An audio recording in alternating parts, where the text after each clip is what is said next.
Halo Sobat AdSense, salam pintar!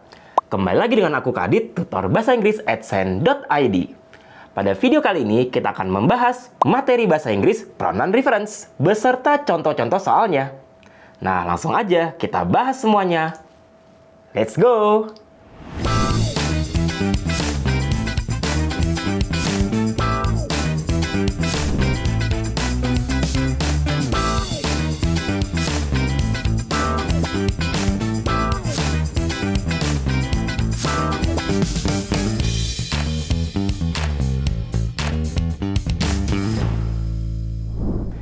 Oke, sekarang kita langsung bahas materi dan juga contoh-contoh soalnya. Ini adalah materi pronoun reference, yaitu apakah sebenarnya pronoun reference ini? Jadi pronoun reference itu adalah mengacu pada kata ganti ya dalam bahasa Inggris pronoun itu, sedangkan reference itu mengacu pada kata apa dalam bacaan yang sama. Jadi nanti akan ada satu kata ganti yang akan mungkin dikasih garis bawah, diberi cetak tebal atau cetak miring ya pada teks, lalu ditanya itu maksudnya mengacu pada benda apa yang dimaksud di mungkin kalimat yang sama tapi sebelum kata ganti tersebut atau di kalimat sebelumnya ya. Jadi di sini ya bisa kita lihat contohnya seperti ini ya soalnya nanti, yaitu pronoun it ya, kata ganti it ini di baris ketiga mengacu pada kata benda apa, they di baris 5 mengacu pada kata benda yang mana ya. Oke, kalau ini synonyms ya, itu bisa juga nanti berhubungan dengan yang materi vocabs ya, vocabs atau vocabularies. Kemudian, nah ini ada daftar kata ganti atau pronouns in English ya. Jadi di bahasa Indonesia kita punya kata ganti seperti aku atau saya gitu ya. Ada kamu, kalian, mereka, dia, seperti itu ya.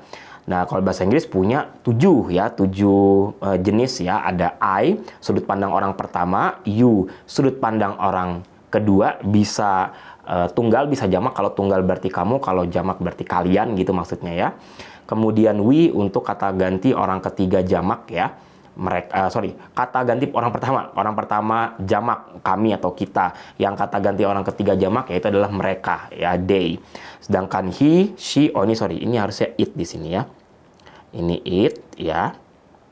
Kata ganti he, she dan juga it ini mengacu pada sebuah benda yang hanya satu jumlahnya, bukan lebih dari satu. Kalau he orang, manusia hanya satu, laki-laki ya. Kemudian she perempuan, manusia perempuan cuma satu. It benda apapun selain manusia termasuk hewan dan tumbuhan jumlahnya cuma satu.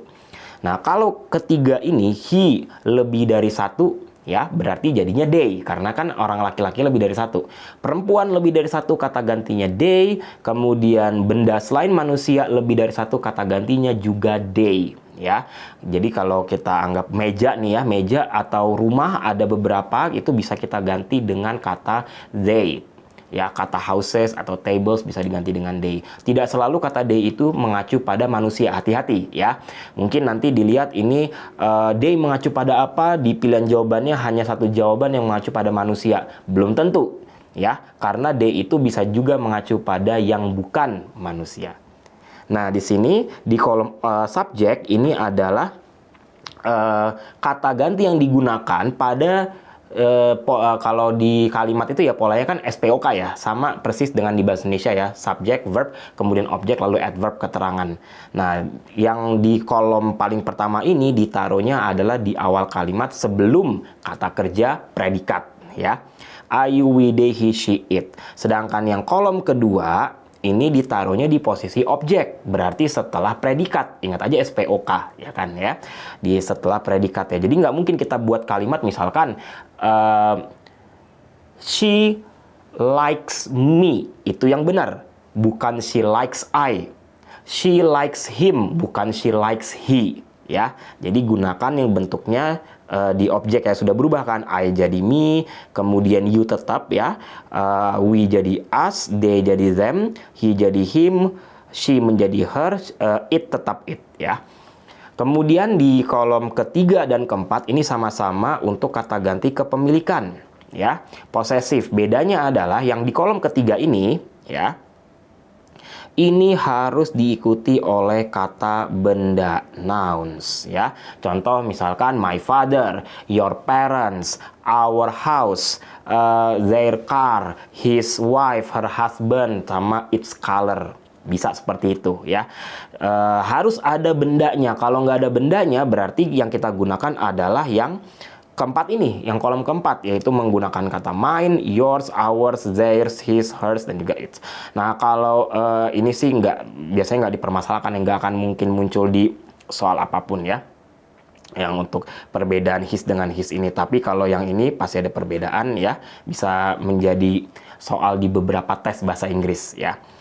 Nah, kalau misalkan yang ini, yang di kolom keempat, itu tidak boleh ada kata benda setelahnya. Contoh misalkan, this is my laptop. Nah, setelah my ada kata bendanya, laptop. Kemudian, that one, yang itu satunya lagi, is yours. Yang itu punya kamu. Nah, bukan yours laptop, tapi your laptop kalau mau ya. Nah, ini cukup dia hanya menggunakan yours aja, nggak perlu diulang lagi kata bendanya. Gitu ya. Sedangkan refleksif ini adalah posisi di keterangan nanti ya. Yaitu untuk menunjukkan bahwa ini keterangan yang menunjukkan bahwa kegiatannya dilakukan oleh si subjeknya sendiri. Kalau subjeknya I, berarti nanti di belakangnya bisa menggunakan myself. I can do it myself. You will do it yourself. We did it ourselves. We must do it ourselves. They can do it themselves, dan lain sebagainya. Menyesuaikan dengan subjeknya apa. Kalau subjeknya he, berarti nanti kalau bisa ditaruh di keterangannya itu menggunakan himself. Kalau misalkan maksudnya adalah kegiatannya dilakukan oleh si orang laki-laki itu sendiri ya. Oke, ini untuk 5 jenis pronoun dalam bahasa Inggris ya. Oke, nah ini ada kemungkinan nanti yang seperti ini ya akan muncul di dalam teks reading ya. Itu nanti kita harus diminta untuk mencari kata sebelumnya ini mengacunya ke benda yang apa, kepunyaannya siapa, atau siapa yang melakukan, atau targetnya apa, bisa seperti itu ya. Oke, berikutnya di sini kita coba ya lihat nah ini udah mulai kelatihannya nih, kita coba cek ya. Di sini yang diminta adalah kata it dan juga they. Nah, kalau pronoun ini enaknya ya, kalau pronoun reference ya, biasanya soal itu akan menyebutkan letak si pronoun yang dimaksud ini ada di mana. Ya, ada di line kedua, ada di line ke-6. Oke, di baris kedua yaitu adalah yang harusnya yang ini ada 2 it sih di sini, tapi ini harusnya sama it-nya ya. Maksudnya yaitu it yang ini, it has grown in popularity, kemudian they-nya itu ada di sini ya. Ini harus baris 5 harusnya ya. Where they take part in a week of non-stop activities. Oke, ada 2 soal di sini ya. It. Nah, di sini kita lihat pilihannya ada Mardi Gras, kemudian ada French, ada that time, dan juga New Orleans. Semua bisa digantikan oleh kata ganti atau pronoun it ya. Kita lihat di sini. Mardi Gras, which means Fat Tuesday, artinya Fat Tuesday dalam bahasa Prancis, diperkenalkan ke Amerika oleh koloni atau penjajah Prancis ya pada awal abad ke-18. Semenjak saat itu, komanya harusnya ya, sejak saat itu, hal tersebut atau benda tersebut gitu ya, yang bukan manusia ini, telah berkembang popularitasnya, terutama di daerah New Orleans. Dan saat ini benda itu, dia ini menjadi legal holiday ya, hari libur yang resmi di beberapa negara bagian di selatan Amerika. Gitu. Nah, kita cek nih di sini kira-kira siapakah yang berkembang popularitasnya. Nah, seperti itu untuk mencari jawaban untuk pronoun reference, yaitu kita cek ada di mana pronoun yang dimaksud, di kalimat mana, kita baca kalimatnya keseluruhannya ya, satu kalimat itu, kemudian kita artikan ke bahasa Indonesia. Dari situ kita bisa menebak kira-kira dia maksudnya ke yang mana.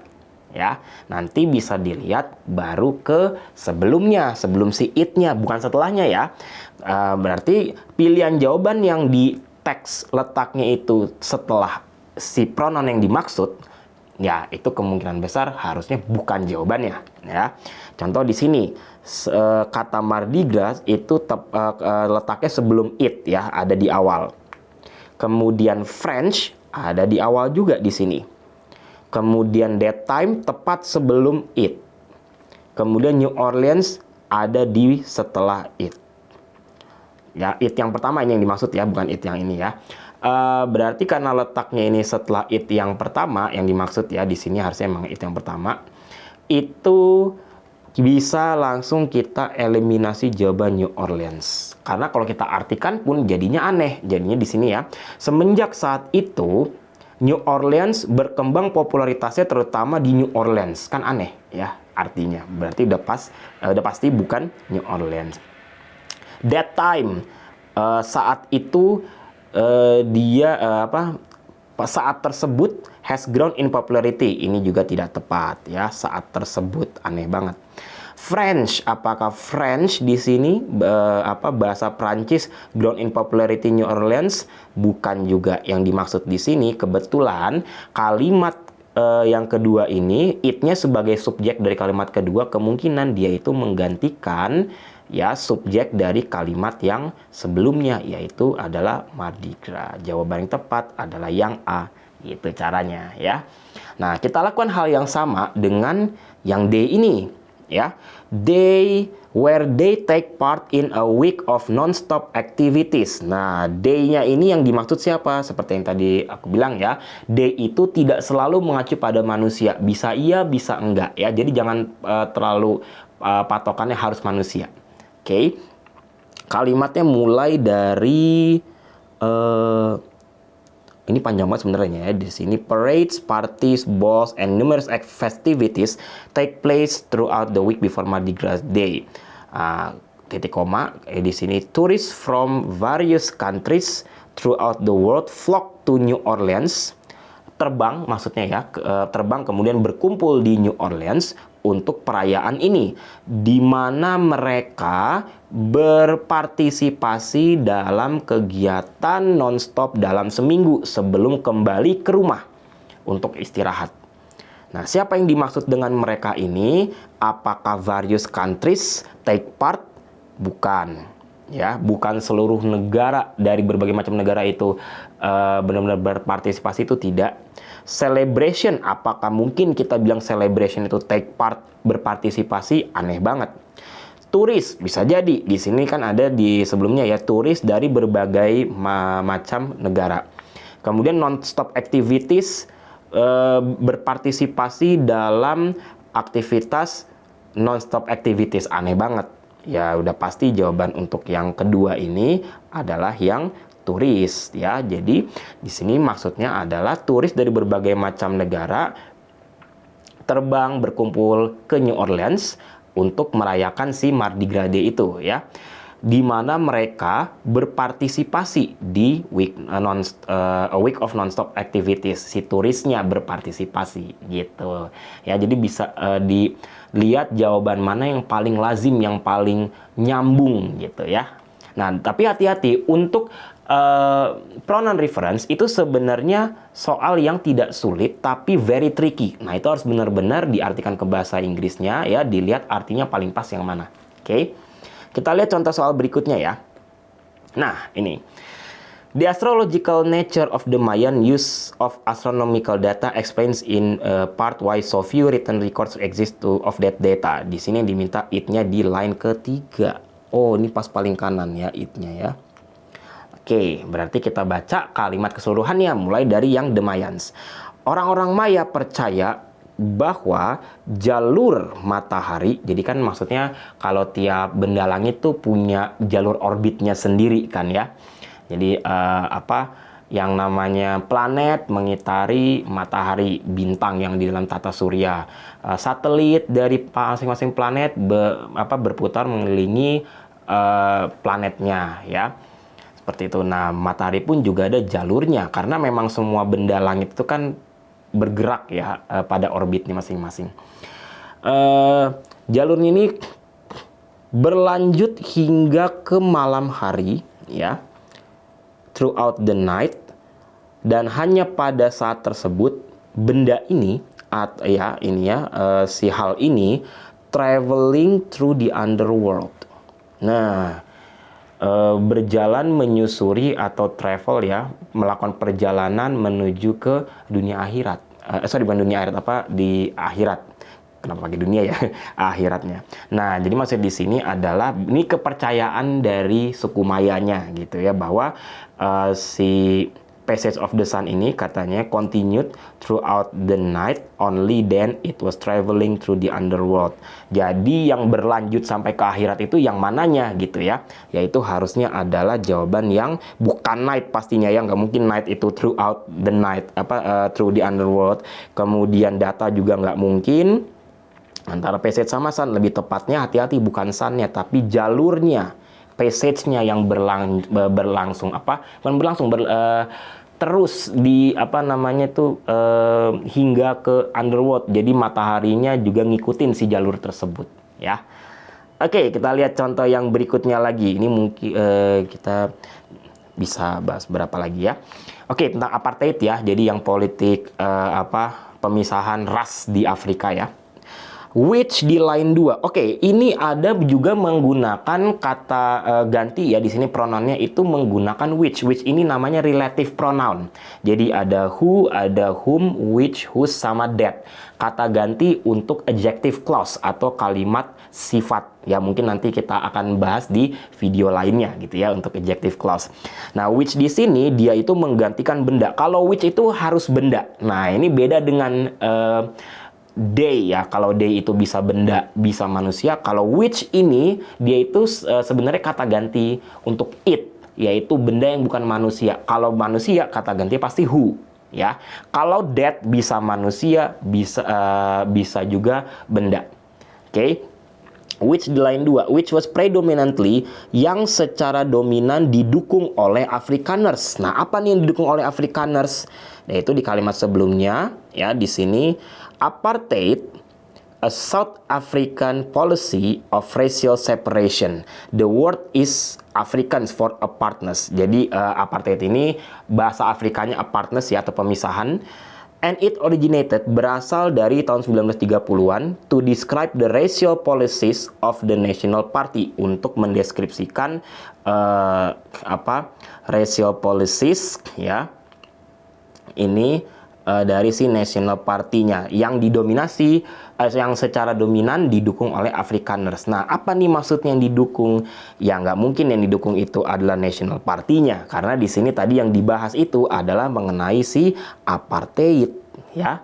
Apartheidnya ini tujuannya untuk mendeskripsikan racial policies. Jadi bukan racial policies-nya ya, racial policies-nya di sini nggak jelas yang mana yang dimaksud racial policies-nya. Lebih tepat di sini disebutkan bahkan di subjeknya pun the word is, wordnya di sini kan maksudnya mengacu pada apartheid ya. Nah, which was ini adalah untuk menggabungkan kalimat ya, artinya di sini sebenarnya ada kalimat sendiri ya. Itu masih dengan subjeknya, menggantikan subjeknya ya, si which ini ya, menggantikan si the word menggantikan apartheid. Maka yang tepat jawabannya yang A, apartheid gitu.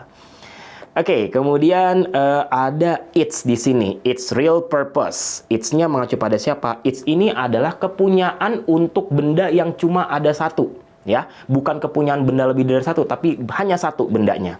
Nah, ini real purpose-nya dari siapa? The official aim of apartheid was the separate development of white and non-white people, di mana menurut masing-masing ini ya, dari tradisi budayanya. Lawan dari kebijakan ini, lawan dari kebijakan apartheid maksudnya ya, menekankan bahwa tujuan utamanya, its-nya siapa nih yang dimaksud, yaitu untuk protect the supremacy of the white minority, yaitu adalah pastinya ke apartheid juga di sini. Oke, jadi si apartheidnya ya, official aim of apartheid ya, its real purpose. Jadi dia menekankan, maksudnya bilang bahwa tujuan dari apartheid ini, si yang lawannya itu bilang, ini untuk melindungi supremacy of the white minority ya. Supremasi itu berarti ya kayak yang kelebihan, dia merasa lebih superior gitu ya. ya, dari si minoritas kulit putih di Afrika. Dan ini mungkin yang terakhir di sininya kita coba lihat untuk pembahasannya menggunakan them. Them ini udah pasti mereka ya, udah pasti lebih dari satu, bisa benda, bisa manusia. Many blacks were forced to live in rural, maksudnya blacks di sini orang kulit hitam ya, impoverished areas, daerah yang ya kumuh, yang mengkhawatirkan atau apa namanya, kasihan ya daerahnya itu tertinggal. Disebut Bantustans atau homelands. Some Bantustans were given independence, diberikan kemerdekaan, tetapi pemerintah asing tidak pernah mengakui mereka sebagai independen. Mengakui siapa? Pastinya itu mengakui Bantustans gitu ya. Jadi hati-hati, sekali lagi pronoun reference sebenarnya bukan jenis soal yang sulit, tapi very tricky. Harus benar-benar teliti untuk melihat yang mana yang benda yang dimaksud oleh si pronoun tersebut. Itu dia jadi pembahasan untuk pronoun reference. Nah, itu dia tadi pembahasannya. Bagaimana? Sudah paham semuanya? Kira-kira selanjutnya kita akan bahas apa lagi ya? Nantikan video-video berikutnya ya. Sampai jumpa. Salam pintar.